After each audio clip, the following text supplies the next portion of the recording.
आज हामी जाँदैछौँ मनोकामना दर्शन गर्न है त। बाबु 5 महिनाको भयो, सो उसलाई लिएर मनोकामना जाँदैछौँ। यो चाहिँ पोखराको भिडियो हो। ल है त हामी गयौँ। म चाहिँ स्याङ्जा थिएँ अनि मेरो हस्बेन्ड चाहिँ घरमा हुनुहुन्थ्यो अनि मनोकामनामा भेट भएर तल रोडमा भेट भएर माथि जाँदैछौँ।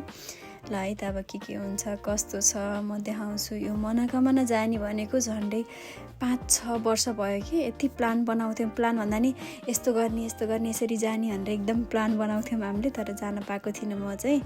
फाइनल्ली हामी 3जना जान चाहिँ यसरी जुर्या रहेछ होइन।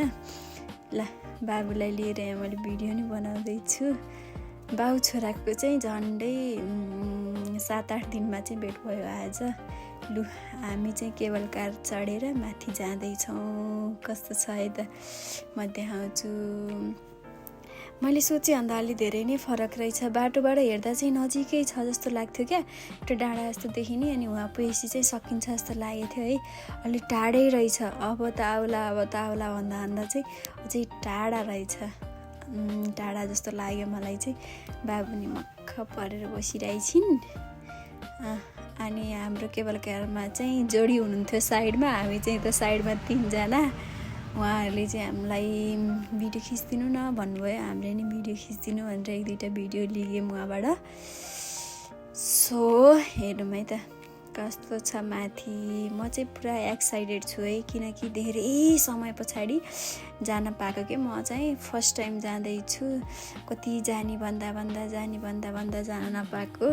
रोडबाट हेर्दा चाहिँ यहाँसम्म जस्तो लागिरहेको थियो, अनि यहाँबाट नि त्यति माथि रहेछ कि फेरि कस्तो अनौठो लागेको। माथिबाट चाहिँ सिधा माथि गाउँ रहेछ एउटै, सानो सानो बस्ती रहेछ है, सानो सानो गाउँहरू छ। अनि एकदम माथि चाहिँ रमाइलो होला जस्तो छ। हेरौँ है त। आजको मौसम पनि राम्रै छ, ठिकै छ, घाम पनि छैन, पानी पनि छैन। हाम्रो चाहिँ भिडियो लिइदिनु भयो उहाँले। बाबु चाहिँ खेलिरहेछ। ल हामी माथि गयौँ होइन। यहाँ पसलहरू एकदम लागिरहेको रहेछ। यो हातमा लगाउने अनि फलफुलहरूको पसल। हामीले यहाँ सुन्तला लिने है भन्दै गएको थियौँ। सुन्तला, अम्बा अनि अमलाहरू एकदमै रहेछ। यति धेरै विदेशी क्या, सबै इन्डियनहरू यति धेरै थिए नि। त्यो पशुपति जस्तै भने नि भयो। एकदम पशुपतिमा चाहिँ इन्डियन एकदम भरिएका पुरै। हामी जाँदैछौँ, हेर्दैछौँ। यहाँ हामीले चाहिँ पूजा गर्ने सामान तलबाटै ल्याएका थियौँ। फाइनल्ली मन्दिर आएँ। ल भगवान् तपाईँले मलाई बोलाउनु भयो र यसपालि आउनु पाएँ।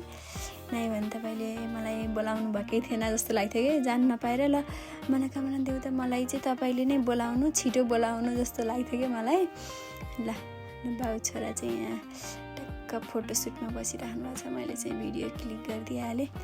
मैले एउटा बत्ती बालौँ भनेर बत्ती बाल्न लागेको छु। यति भिड थियो भित्र गएर पूजा गरिएला भन्ने चाहिँ मैले सोचेकै थिइनँ होइन। यति भिड थियो, लाइन त वहाँ माथिसम्म थियो।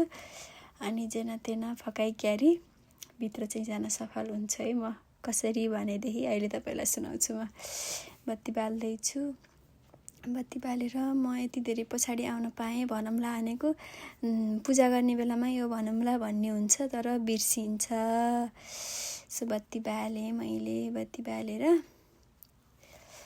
अब दर्शन गरी क्यारी हामी कसरी हो भित्र जाने कोसिस गर्छु। मैले सुनेको थिएँ बच्चा लिएर गयो भने चाहिँ लाइनमा बस्नु पर्दैन भनेर होइन। अनि मैले चाहिँ एउटा पुलिसलाई, त्यहाँको गार्ड पुलिसलाई चाहिँ रिक्वेस्ट गरेँ, मेरो बच्चा छ, मलाई भित्र गएर दर्शन गर्न मन छ, म टाढाबाट आएको भनेर रिक्वेस्ट गरेको चाहिँ एउटाले भन्नुभयो मिल्दैन बहिनी भन्नुभयो है। अनि एकदम लाइन छ, कति यत्रो समय पछाडि बल्ल जान पाइएको छ। भित्र त जानु नै छ मलाई त होइन। अनि फेरि अर्को पुलिसलाई गएर, पुलिस भनौँ कि गार्ड भनौँ, सायद पुलिस नै हुनुहुन्छ उहाँ, अनि रिक्वेस्ट गरेको मिल्दैन नि नानी, यस्तो भिड छ, बच्चालाई लिएर जाँदा भित्र केही हुने हो कि भन्नुभयो। तर मैले भने लामो बाटोबाट आएको, सानो छ बच्चा, मलाई चाहिँ भित्र पूजा गर्न जान दिनु तपाईँले, म चाहिँ मेरो बच्चाको जिम्मेवारी म नै हुन्छु भनेर चाहिँ भने उहाँलाई। एकछिन वेट गर्नु, म कुरा गरेर आउँछु भनेर जानुभयो र कता कुरा गरेर आउनुभयो। ल त्यसो भएदेखि यहाँबाट भित्र छिरेर जानु, भिडभाड छ एकदम, राम्रोसँग ख्याल गरेर जानु भन्नुभयो। म एकदम खुसी भएँ। हुन्छ भनेर चाहिँ म भित्र जान सफल भएँ। 3 जना जान पाउँदैन, कि त बाबा जाने कि त मम्मी जाने भन्नुभयो। सो म जान्छु भनेर चाहिँ म गएँ। मैले पूजा गरिक्यारी बाहिर पनि निस्किसकेँ।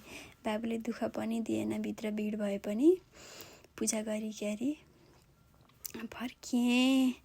सो अनि अर्को कुरा चाहिँ बुढाबुढीसँगै भित्र गएर दर्शन गर्न हुँदैन भन्ने पनि सुनेको थिएँ। ठिकै भयो, दुवैजनालाई जान नदिएर जस्तो पनि भयो मलाई, किनकि त्यो सुनेको भएर चाहिँ मनमा कस्तो कस्तो लाग्ने क्या, हुन्न भने पछाडि। सो यहाँ चाहिँ हामीले नरिवल पनि फुटाउनु भयो उहाँले, एकैचोटिमा हेरौँ है त भनेको, नभन्दै फुटिहाल्यो। सो अब हामीले पूजा गर्न नि पायौँ। अनि अब नरिवल सरिवल फुटाएर क्यारेर हामी चाहिँ घर फर्किन्छौँ। हेरौँ है त अब कस्तो छ, के हुन्छ, कस्तो हुन्छ। ल फाइनल्ली हाम्रो मनोकामना दर्शन पनि सकियो। 1-2टा फोटो पनि एड गरेँ मैले। ल फर्क्यौँ है त। ल अब हामी यसरी चाहिँ सोफा सिट लिएर हामी जाँदैछौँ प्रगति नगर घरमा। मनोकामना माताले सबैजनाको रक्षा गरून्। By by everyone.